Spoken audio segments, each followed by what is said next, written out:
இந்த வீடியோவில் உங்களுடைய பிளாக்கரில் எப்படி கேஜெட் வந்து ஆட் பண்ணுறது அப்படின்னு தான் வந்து பார்க்க போகிறோம். உங்களுடைய பிளாக்கரோட டேஷ்போர்டு வந்து போயிருங்க. இந்த கேஜெட் அப்படிங்கிறது வந்து பார்த்தீங்கன்னா நீங்கள் வந்து உங்களுடைய ரைட் சைட் பார் அல்லது ஃபுட்டர் அல்லது இந்த ஹெட்டரில் கூட நீங்கள் வந்து ஆட் பண்ணிக்க முடியும். இந்த கேஜெட் வந்து உங்களுக்கு வந்து எங்கெல்லாம் ஆட் பண்ணக்கூடிய செக்ஷன் இருக்குதோ அங்கெல்லாம் நீங்கள் வந்து இந்த கேஜெட் வந்து ஆட் பண்ணிக்க முடியும். அது உங்களுடைய டெம்ப்ளேட்டுக்கு ஏற்ற மாதிரி இந்த ஆட் ஏ கேஜெட் அப்படிங்கிற ஆப்ஷன் வந்து உங்களுக்கு மாறுபடும். புரியுதுங்களா? அண்ட் சில டெம்ப்ளேட்டில் மேபி வந்து இந்த ஆட் போஸ்ட்டுக்கு கீழே கூட நீங்கள் வந்து கேஜெட் ஆட் பண்ணக்கூடிய செக்ஷன் வந்து இருக்கும். இது ஒவ்வொரு டெம்ப்ளேட்டுக்கும் ஒவ்வொரு மாதிரியான செட்டிங்ஸ் வந்து இருக்கும். இப்போ உதாரணத்துக்கு இந்த டெம்ப்ளேட்டை பொறுத்தவரை நீங்கள் வந்து சைடு பாரில் வந்து ஆட் பண்ணிக்கலாம். தென் ஃபுட்டரில் வந்து நீங்கள் வந்து ஆட் பண்ணிக்கலாம்.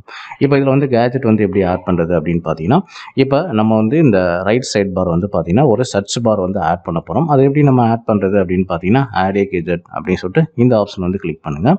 ஸோ கிளிக் பண்ணதுக்கப்புறம் வந்து பார்த்தீங்கன்னா இதில் மொத்தம் பிளாக்கரை பொறுத்தவரை மொத்தம் டிஃபால்ட்டாக 26 கேஜெட் வந்து இருக்கும். இதில் வந்து பார்த்தீங்கன்னா உங்களுக்கு வந்து ஃபஸ்ட்டு ஆட்சன்ஸ், அடுத்து ஃபியூச்சர் போஸ்ட் தெரிகிற மாதிரி இருக்கும். அடுத்து வந்து பார்த்தீங்கன்னா பிளாக் சர்ச். ஸோ நம்ம வந்து இப்போ ஆட் பண்ண போகிறது இந்த சர்ச் பார் தான் நம்ம வந்து ஆட் பண்ண போகிறோம். இது இல்லாமல் உங்களுக்கு வந்து HTML, ஜாவா ஸ்கிரிப்ட், ப்ரொஃபைல், உங்களுடைய ப்ரொஃபைல் தெரியணும் அப்படின்னா ஸோ இந்த ப்ரொஃபைல் கேஜெட் வந்து நீங்கள் ஆட் பண்ணிக்கலாம். அடுத்து வந்து பார்த்தீங்கன்னா பிளாக் அச்சீவ், அடுத்து பேஜ் ஹெட்டர், தென் ஃபாலோவர்ஸ். ஸோ இந்த மாதிரி பார்த்தீங்கன்னா மொத்தம் 26 விதமான கேஜெட் வந்து நீங்கள் இதில் ஆட் பண்ணிக்க முடியும். இதில் வந்து பார்த்தீங்கன்னா நம்ம வந்து இப்போ பிளாக் சர்ச் அப்படின்னு சொல்லிட்டு இந்த கேஜெட் தான் வந்து ஆட் பண்ண போகிறோம். இதுக்கு நேரம் வந்து ப்ளஸ் ஐக்கான் வந்திருக்கும். இதை ஜஸ்ட் வந்து நீங்கள் கிளிக் பண்ணிவிட்டு சேவ் அப்படின்னு சொல்லிட்டு இந்த ஆப்ஷன் வந்து கிளிக் பண்ணிடுங்க. கிளிக் பண்ணிவிட்டு நீங்கள் வந்து உங்களுடைய பிளாக்கரோட ஹோம் பேஜ் வந்து நீங்கள் ரிஃப்ரெஷ் பண்ணி பார்த்தீங்கன்னா இந்த சோசியல் பிளக்கினுக்கு மேலே வந்து பார்த்தீங்கன்னா இந்த பிளாக் சர்ச் பண்ணக்கூடிய இந்த சர்ச் பார் வந்து உங்களுக்கு இந்த இடத்துல வந்து வந்துடும். புரியுதுங்களா? ஸோ இந்த மாதிரி தான் நீங்கள் வந்து கேஜெட் வந்து ஆட் பண்ணிக்கலாம். இதில் உங்களுக்கு வந்து என்ன கேஜெட் தேவையோ நீங்கள் வந்து ஆட் பண்ணிக்கலாம். பட் ஆனால் இந்த சைடு பாரை பொறுத்தவரை பார்த்தீங்கன்னா நீங்கள் வந்து அதிகமாக கேஜெட் வந்து ஆட் பண்ணாதீங்க. ஜஸ்ட் வந்து இந்த மாதிரி ஒரு சர்ச் பார் இருந்தால் போதும். அது கீழே வந்து இந்த மாதிரி சோசியல் பிளக்கின் ஆட் பண்ணக்கூடிய ஒரு கேஜெட்டு. தென் அடுத்து வந்து பார்த்தீங்கன்னா உங்களுக்கு வந்து ஃபேஸ்புக்கு, யூடியூப் வச்சுருந்தீங்க அப்படின்னா அதை நீங்கள் வந்து விசிபிள் பண்ணுற மாதிரி இந்த மாதிரி இதுவே வந்து உங்களுக்கு பிளாக்கர் டெம்ப்ளேட்லேயே டிஃபால்ட்டாக வந்து இருக்கும். அந்த மாதிரி உங்களுக்கு வந்து இதில் டிஃபால்ட்டாக இருக்கக்கூடிய இந்த கேஜெட்டை நீங்கள் வந்து யூஸ் பண்ணிக்கலாம். அண்ட் பாப்புலர் போஸ்ட், அடுத்து வந்து பார்த்தீங்கன்னா லேபிள். ஸோ இதுவே வந்து போதுமானது. இதுக்கப்புறமா உங்களுக்கு வந்து தேவை அப்படின்னா ரொம்ப அதிகமாக ஆட் பண்ணாதீங்க. 1 or 2 கேஜெட் மட்டும் ஆட் பண்ணிக்கிங்க. புரியுதுங்களா? ஓகே. ஸோ இதுக்கடுத்து வந்து பார்த்தீங்கன்னா உங்களுக்கு வந்து இதெல்லாம் அட்வர்டைஸ்மெண்ட் சொல்லிட்டு உங்களுக்கு வந்து ஹெட்டரில் ஒரு இந்த அட்வர்டைஸ்மெண்ட் கொடுக்கக்கூடிய இந்த செக்ஷன் வந்து இருக்கும். இதை வந்து நீங்கள் ரிமூவ் வந்து பண்ணிடுங்க. இது ரிமூவ் பண்ணணும் அப்படின்னா உங்களுடைய பிளாக்கரோட லேஅவுட் செக்ஷன் வந்து போங்க.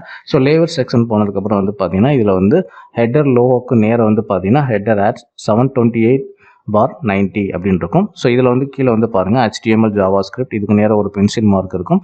ஜஸ்ட் அதை வந்து கிளிக் பண்ணுங்கள். ஸோ கிளிக் பண்ணதுக்கப்புறம் வந்து பார்த்தீங்கன்னா நெக்ஸ்ட் இந்த மாதிரி ஒரு விண்டோ ஓப்பன் ஆகும். இதில் வந்து ரிமூவ் அப்படின்னு சொல்லிட்டு இந்த ஆப்ஷனை கிளிக் பண்ணிடுங்க. ஸோ கிளிக் பண்ணதுக்கப்புறம் வந்து பார்த்தீங்கன்னா இப்போ உங்களுடைய பிளாக்கரோட ஹோம் பேஜ் வந்து ரிஃப்ரெஷ் பண்ணி பார்த்தீங்கன்னா போதும். இந்த அட்வர்டைஸ்மெண்ட் கேஜெட் வந்து பார்த்தீங்கன்னா உங்களுக்கு வந்து டோட்டலாக ரிமூவ் ஆயிடும். புரியுதுங்களா? நீங்கள் வந்து இப்போ ஆட்சன்ஸ் அப்ளை பண்ண போகிறீங்க அப்படின்னா கண்டிப்பாக இந்த மாதிரி டிஃபால்ட்டாக இருக்கக்கூடிய அட்வர்டைஸ்மெண்ட் வந்து உங்களுக்கு வந்து ஹெட்டரில் இருக்கும். அதே சமயத்தில் வந்து பார்த்தீங்கன்னா சில டெம்ப்ளேட்டில் வந்து சைடு பாரில் கூட உங்களுக்கு இருக்கும். அதெல்லாம் வந்து நீங்கள் ரிமூவ் பண்ணிடுங்க ஆட்சன்ஸ் அப்ளை பண்ணுறதுக்கு முன்னாடி. புரியுதுங்களா? ஸோ இது இல்லாமல் உங்களுக்கு வந்து அடிஷ்னலாக வேறு ஏதாவது வந்து கேஜெட் உங்களுக்கு தேவைப்பட்டுச்சுன்னா நீங்கள் வந்து ஆட் பண்ணிக்கலாம். அண்ட் ஃபுட்டரில் வந்து பார்த்தீங்கன்னா நம்மளுக்கு வந்து டிஃபால்ட்டாக ரீசன்ட் போஸ்ட், அடுத்து வந்து பார்த்தீங்கன்னா கேட்டகரிஸ், அடுத்து வந்து பார்த்தீங்கன்னா ரீசன் அண்ட் ரெசிபி அப்படின்னு உங்களுக்கு வந்து இருக்குது. இந்த ரீசன் அண்ட் ரெசிபியில் வந்து பார்த்தீங்கன்னா உங்களுக்கு வந்து எரர் நோ போஸ்ட் ஃபோன் அப்படின்னு சொல்லிட்டு வருது. ஸோ இந்த இடத்துல நம்ம வந்து எப்படி போஸ்ட் ஆட் பண்ணுறது அப்படின்னு பார்த்தீங்கன்னா உங்களுடைய லேஅவுட் வந்து போங்க.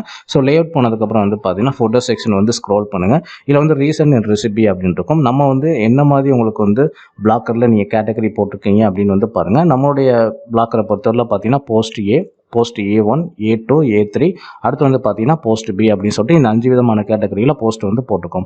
ஸோ இப்போ இந்த ரீசன் இன் ரெசிபி அப்படிங்கிற இந்த இடத்துல வந்து பார்த்தீங்கன்னா நம்ம வந்து போஸ்ட் A அப்படின்னு சொல்லிட்டு இந்த கேட்டகரியில் இருக்கக்கூடிய போஸ்ட் தெரிகிற மாதிரி நம்ம வந்து பண்ண போகிறோம். ஸோ இதுக்கு வந்து என்ன பண்ணணும் அப்படின்னு பார்த்தீங்கன்னா இந்த ரீசன் ரெசிபி அப்படின்னு சொல்லிட்டு இதுக்கு நேரம் இருக்கக்கூடிய இந்த பென்சில் மார்க்கை வந்து கிளிக் பண்ணுங்கள். ஸோ கிளிக் பண்ணதுக்கப்புறம் வந்து பார்த்தீங்கன்னா இந்த இடத்துல ரீசன் இன் ரெசிபி அப்படின்னு இருக்கும். இதை வந்து ரிமூவ் பண்ணிவிட்டு போஸ்ட் ஏ அப்படின்னு சொல்லிட்டு நான் வந்து டைப் பண்ணிடுறேன். ஸோ டைப் பண்ணதுக்கப்புறம் வந்து பார்த்தீங்கன்னா இந்த லேபிள் வந்து நீங்கள் கொடுத்துருப்பீங்க பார்த்தீங்களா, அதாவது போஸ்ட் ஏ அப்படின்னு சொல்லிட்டு இந்த லேபிள் வந்து கொடுத்துருப்பீங்க. இந்த லேபிளோட நேம் வந்து பார்த்தீங்கன்னா இந்த இடத்துல வந்து டைப் பண்ணுங்கள். ஸோ இந்த இடத்துல வந்து டைப் பண்ணுங்கள் நம்பர் 3, அடுத்து வந்து ஸ்லாஷ் போட்டு ஃபுட் அப்படின்னு இருக்கும். ஸோ இந்த ஃபுட் அப்படிங்கிற இந்த லேபிளை நீங்கள் வந்து எடுத்துருங்க. இந்த லேபிள் ஆட் பண்ணும்போது பார்த்தீங்கன்னா நீங்கள் கேபிட்டல் லெட்டர் கொடுத்தா கேபிட்டல் லெட்டரில் கொடுக்கணும், ஸ்மால் லெட்டரில் கொடுத்தீங்கன்னா ஸ்மால் லெட்டரில் வந்து கொடுக்கணும். இந்த மாதிரி கரெக்டாக கொடுத்தா மட்டும்தான் உங்களுக்கு வந்து கரெக்டாக இந்த ரீசன் இன் ரெசிபி அப்படிங்கிற இந்த செக்ஷனில் வந்து கரெக்டாக போஸ்ட் வந்து தெரியும். இல்லை அப்படின்னா உங்களுக்கு வந்து எரர் நோ போஸ்ட் ஃபோன் அப்படின்னு தான் வந்து காட்டும். புரியுதுங்களா? ஸோ இந்த இடத்துல வந்து நம்ம இப்போ வந்து போஸ்ட் ஏ அப்படின்னு சொல்லிட்டு இதை நம்ம கொடுத்துட்டு சேவ் வந்து கொடுத்துருவோம். சேவ் கொடுத்ததுக்கப்புறம் வந்து பார்த்தீங்கன்னா இப்போ பிளாக்கரை வந்து ரிஃப்ரெஷ் பண்ணி பார்த்தோம் அப்படின்னா இந்த இடத்துல வந்து ரீசன் இன் போஸ்ட் ஏ அப்படின்னு காட்டும்.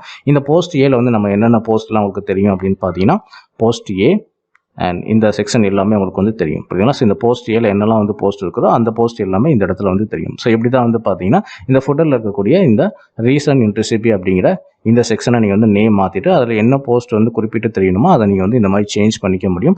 அண்ட் கேஜெட்டை பொறுத்தவரையில் பார்த்தீங்கன்னா அதிகமாக வந்து ஆட் பண்ணாதீங்க. ஸோ இப்போ நீங்கள் பார்க்கக்கூடிய இந்த பிளாக்கரில் பார்க்கக்கூடிய இந்த ஆப்ஷனே உங்களுக்கு வந்து சைட் பாரில் இருந்தால் போதுமானது. இதை விட உங்களுக்கு வந்து அதிகமாக நீங்கள் ஆட் பண்ணுங்கிற அவசியம் வந்து கிடையாது. ஒரு பிளாக்கருக்கு ஆட்சன்ஸ் அப்ளை பண்ணுறதுக்கு தேவையான இந்த சைடு பாரில் என்னெல்லாம் வந்து இருக்கணுமோ அது எல்லாமே நம்ம வந்து இப்போ ஆட் பண்ணியாச்சு. இது இல்லாமல் அடிஷ்னலாக வந்து பார்த்தீங்கன்னா இந்த சைடு பாரில் வந்து நம்ம வந்து சப்ஸ்கிரிப்ஷன் ஃபார்ம் வந்து ஆட் பண்ணணும். இதெல்லாம் வந்து எப்படி ஆட் பண்ணுறது அப்படின்னு சொல்லிட்டு நம்ம அடுத்தடுத்த வீடியோக்குள்ளே வந்து பார்ப்போம்.